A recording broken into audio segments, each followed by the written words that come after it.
Good morning, everyone. Good morning. It's very good to see you. And most of you I recognize. And I, like everyone else, want to thank you so very much for taking a part of your day to come and spend it with us here at Rutgers. And it is a pleasure to work with Rutgers and the many churches and senior groups and organizations that are present here in the room. But I have a confession. I haven't been doing a very good job. Because there's so many people that I haven't reached. And I know this is because I can't do it alone. I need each and every one of you to actually be involved and to reach out to others. Even if it's just to your one best friend, that's still another person that we're going to reach. So what I want to talk with you about this morning is working together to build healthier environments. So that includes everything you've already heard. Now, when you think about a healthier environment, what comes to mind? Climate change, the ozone layer. What else? Someone said eating properly and nutrition. That's right on point. I'm talking about the healthier environment that makes up you, the individual.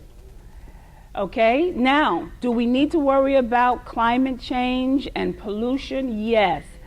But what we can do is start with me. Start with yourself and create a healthier environment that way. Now, the American Heart Association, American Stroke Association, believes in research. We're only second to the government in the amount of funds that we spend on research. And we're hoping and working to be involved in the Healthy Aging research project that Rutgers is about to launch. But how we do this is by really connecting with you and devising programs and activities that work for your group, for you as an individual. So we really need your participation. And I say that because a lot of times we're giving out forms and we're asking you to fill those forms out. It's important that you do fill those forms out and that you give us that information, because that's how we document the work that we're doing. But also, it's important that we keep your brain as healthy as possible. And we already know the things that do that because we heard the first two speakers. And we understand the importance of research because we heard our research assistant. So how do we do that? By working together. By working together. So you're going to get some forms again today. And we want you to remember that when we call you, that you remember you filled out the form. Now, I'm only talking to the people in the room down the hall. There were some people that came to the activity in November, and then when we called them, they said, no, I don't know anything about that. No, I don't know. No, but thank you anyway. We need you to sign up and then remember. So we want to work together with Rutgers to help you with that brain health. And we know that heart health equals brain health. All the risk factors, they're the exact same thing. And you heard about exercise. When we know that a sedentary lifestyle is a risk factor, not exercising, and exercise does not mean going to the gym. If you stand up, you're doing more exercise than when you're sitting down. You heard that. So an active life is very important for your brain. Now, we also know that stroke increases your risk for Alzheimer's. Blood pressure increase your risk, high blood pressure and hypertension increase your risk for stroke. See how it's all connected? Lack of exercise, lack of good sleep, not eating in a healthier way, and I always say healthier because it doesn't have to be perfect nutrition to be healthier, okay? And that increases your blood pressure. So it's all connected. So what can we do to create a healthier environment, which is ourself? Well, what motivates you? What will get you to actually participate in all the initiatives that are available? there's so many things that are available that people pass up. They say, well, I'll do it next time. We need you to get involved and really use this information and be a part of the activities. And do you know what? You can actually help design the activities. So if dancing is your thing and you want to do line dance, that's a great physical activity. So we'll set that up. We'll work together and we'll set that up for you. Oh, it's Friday night. I'm getting ready to go over to the Robeson Center. It's time for me to wobble, wobble. Okay, whatever it is that you want to do, we can make the program work around that. Same thing with eating healthy and healthier, but we need your active involvement. There's a form that you're going to get that talks about the warning signs for stroke.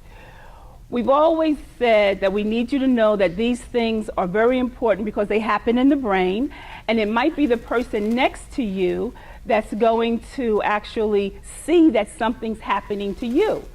Because since it happens in your brain, you might not recognize it. So we would tell you that there were 5 categories, 5 things, and these things happen suddenly. And that would be a sudden and severe headache, like you've never had before. That could be a warning sign of stroke. Loss of coordination or balance. The room is spinning. That could be a sign of stroke. And it just happened out of the blue for no reason. Now, if you've been indulging in alcoholic beverages and the room is spinning, you can connect the dots. No, seriously. All right, now also, so that's 2 areas. Also, if you're communicating to someone, but your speech is slurred, or you can't think of the right words to say, or you're saying the wrong words and you think you're saying the right words, or if you're listening to someone and then all of a sudden you can no longer understand what they're saying. And a lot of times also we give people room to talk nonsense, putting it in that category. We say, what are they talking about? Well, we need to pay very close attention because sometimes people are actually having a stroke right in front of us. And we need to be able to say, you don't usually do that. You don't usually talk that way, because it can be happening for hours before you actually do something about it. I'll give you a quick story. A nurse was coming to work. She had worked at the hospital, this particular hospital, for like over a decade. And she's never late. She's super nurse, like some nurses I know. And she was late coming into work. So of course her team was very surprised. And so she told them, because she was embarrassed, this wasn't her style. And she says, I got lost. I got lost. And they said, oh, you're overtired. She says, yeah, because she's a hard-working nurse. All right. Then the day went on. So, this is like 6:45, 7:45 in the morning. The day went on, and she's doing charts. And another staff member noticed that her charts were just really very messy and incoherent in what she would write. So they called that to her attention. And they said, are you feeling okay? She says, yeah, I'm just kind of tired, kind of out of sorts. And they said, well, look at what you wrote in your charts. So then they said, you should be checked out. This is hours later. She went to the ER, because she worked right in the hospital. And they told her, because now we worked very, very, very hard, the American Heart Association, American Stroke Association, to get primary stroke centers and comprehensive stroke centers. So they did a CAT scan. We have this whole protocol. And she was having a stroke. But she had been having that stroke for hours. And of course, depending on the type of stroke that you're having, there's different medications that you can take to actually reverse some of the damage and to stop that stroke. So time is brain. Oh, brain. See how it's all connected. So we want you to be able to know these warning signs. So what are they? I gave you a few already. Let me hear what I've given you so far. Memory time. A severe and sudden headache for no known reason. Even if you have migraines, it's worse than a migraine. Dizzy, loss of coordination, balance. What else? Slurred speech. Difficulty in understanding what someone's saying or in communicating yourself. What else? The room is spinning. Also, another one is a change in vision. That change can be a subtle change. Someone shaking their head may have experienced this. The change in vision could be dimming or graying in one eye, or you think something's like over your eye, or it could be blindness, where you actually lose the sight. Now, we'll listen to that. But there's different, levels of it. And it could be in one eye or both. Also, weakness or numbness on one side of the body or both. And weakness and numbness, sometimes we think of it as like I'm laying on my hand and my arm, and it gets numb and starts tingling. But it could also be you go to pick up something and you can't even really grab it. That's a weakness in the hand. Okay, you go to lift up your arms, and one you can take higher than the other. You don't have the strength to lift the other. So that's why we came up with this. Not the American Heart Association, so we recognize when some good work is being done. That's why we're connected and working with Rutgers. But also, this came about fast. So face drooping, that's the weakness on one side of the body, all right? And you're going to get this sheet. Arm weakness, speech difficulty, and we did a FAST. And the T is time. You can get spinning and loss of coordination, and it could be a inner ear infection. But don't self-diagnose. Call 911 and get the professional help so that you can say it's not a stroke, but it wasn't you. It was actually evaluated. Now, another thing, sometimes people don't want to call 911. Has it ever happened to anyone? You don't want to, oh, yeah, I see your head shaking. You feel like, oh, I don't want to, bother anybody. So you might call your pastor or your deacon. You might call a fellow, congregant or a senior, someone that lives in the building with you. It's important for you to get that chain of survival up and operational, because they can start treating you even before they reach you. And the thing about it is, you do not want to self-diagnose. Now, I know people who have called 911 and then not let them in when they arrive. Why? Why in the world would that happen? They're fixing their hair, or their wrap. They're cleaning up. These are real stories. And that might be related to a cognitive function, or it might just be vanity, whatever the case is. People do all types of things. So we want to make sure that we're using the health system that we have. Now, also, we have cookbooks. These cookbooks are only good, though, if you actually try the recipes.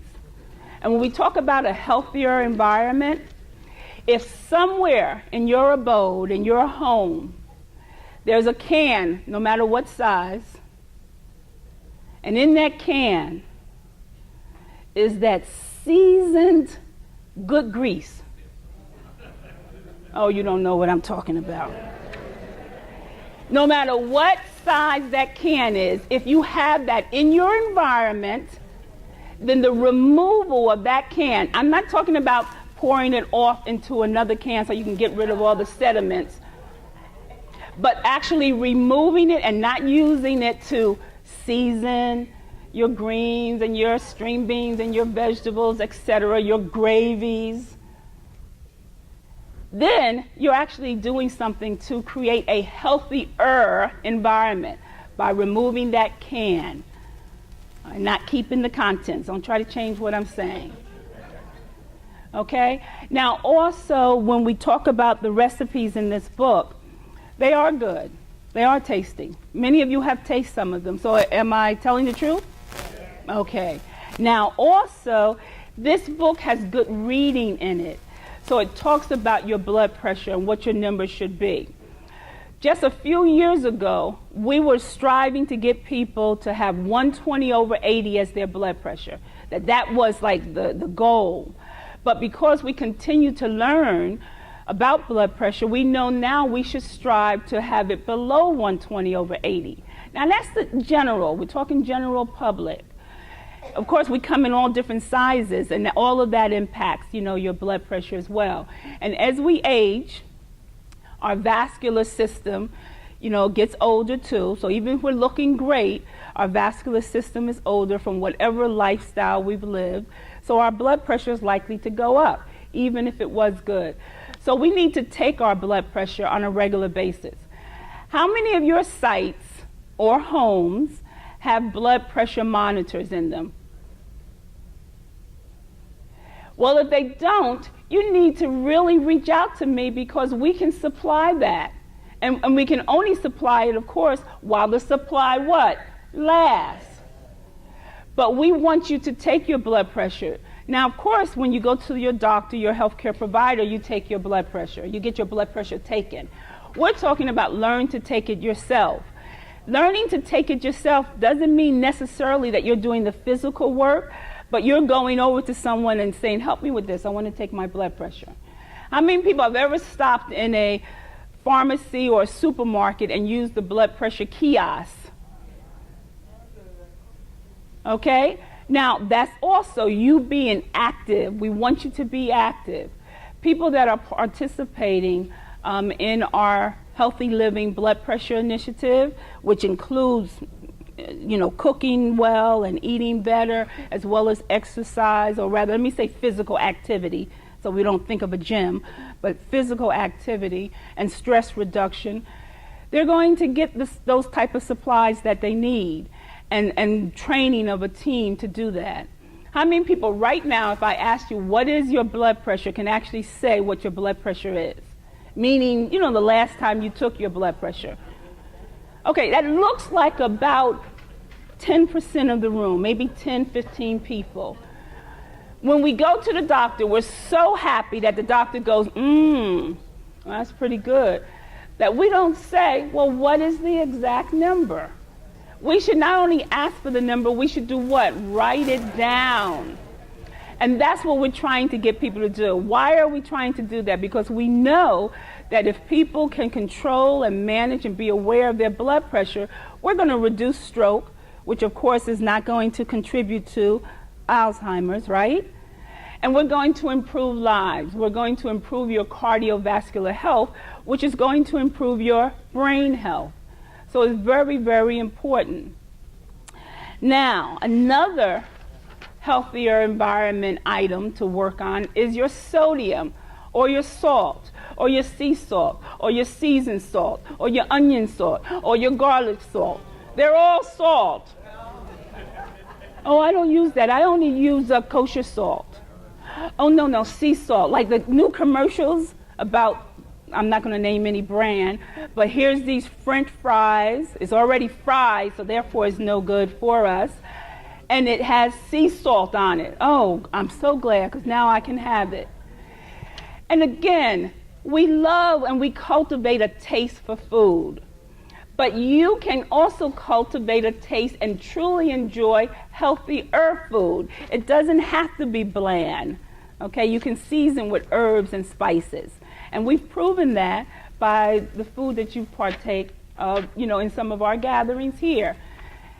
And so, of course, sometimes you can have, all of these things, but you just don't want to make that your staple. Because truth be told, nobody in this room, I'm talking about that other room again, there are some people that have fast food in the morning that they purchase. Yes, fast food in the mid-morning. We haven't even gotten to the afternoon. Some more fast food, and I'm not going to name any brands, come lunchtime. And then snack time, and now let's go pick up some dinner. And when we talk about the quality of sleep and how it impacts all the things we've talked about today, if you have a television in your bedroom,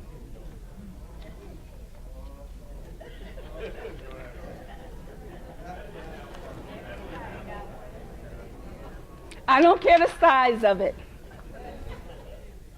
If you have a television in your bedroom, then you're not getting good quality sleep. Well, what are you talking about? Because that's not allowing you to get good quality sleep. The light, the stimulation, you're falling asleep with the television on. Oh, you're going to tell me that doesn't happen? Sometimes the television never goes off. It never goes off unless it's what? Rebooting itself. Because you don't turn it off. Not you, but those people in the other room. And if they had to change the channel because they lost the remote control, and sometimes we lose that remote control, don't we? We might get a little exercise reaching down in the cushion, trying to find the remote control, walking back and forth to the kitchen, to the bathroom, trying to find the remote control. But if we don't find it and we have to change the channel, we go up looking at the television, where in the world is that button? Because we've never gotten up and pushed the button or tried to find out. I don't even know if they make the buttons anymore on the television. Because we're doing it the easier way. Healthier environments. And this is not easy work. That's why, understand, small, tiny changes count. We know with our blood pressure initiative that if people are taking their blood pressure twice a month for 4 consecutive months, and this has been proven out over the last 5 years that we've been doing this, and we're doing it nationally for the last 2 years, that there will be a decrease in their blood pressure. Now, of course, the process has to continue. Well, what does that mean? It means that when you're shaking that salt on your food before you taste it, that will pop in your mind, the blood pressure. And instead of doing 6 shakes, you might do 4. And guess what? That makes a difference. Small changes add up. Just like with exercise, we recommend that you do at least 30 minutes. And I'm not even talking about vigorous exercise. Let's just start with moderate, right? On most days of the week. You don't start with that if you're looking for your remote control to get your exercise. But you start with, while I'm on the phone, and you heard me say this before, start with the 10 seconds. Accidentally do a minute, and then it's 2 minutes, and so on and so on. Okay, so all of that adds up. So, sign up, because we need you to sign up so we can continue the work. Remember that you sign up once you sign up. And you know, you sign up. Some of you have signed up 3 years ago, so you know we don't bother you too much, right? So you can't say, oh, I don't want to give out my information because I don't want to get calls, I don't want to get junk mail. Well, that must not happen. You know that to be true, okay? So sign up, and then we really work with you to make the participation at a baseline level so that it's not too much, so that it's doable, because if it's not doable, people won't be involved. So let's work together to build healthier environments, one small step at a time. Thank you.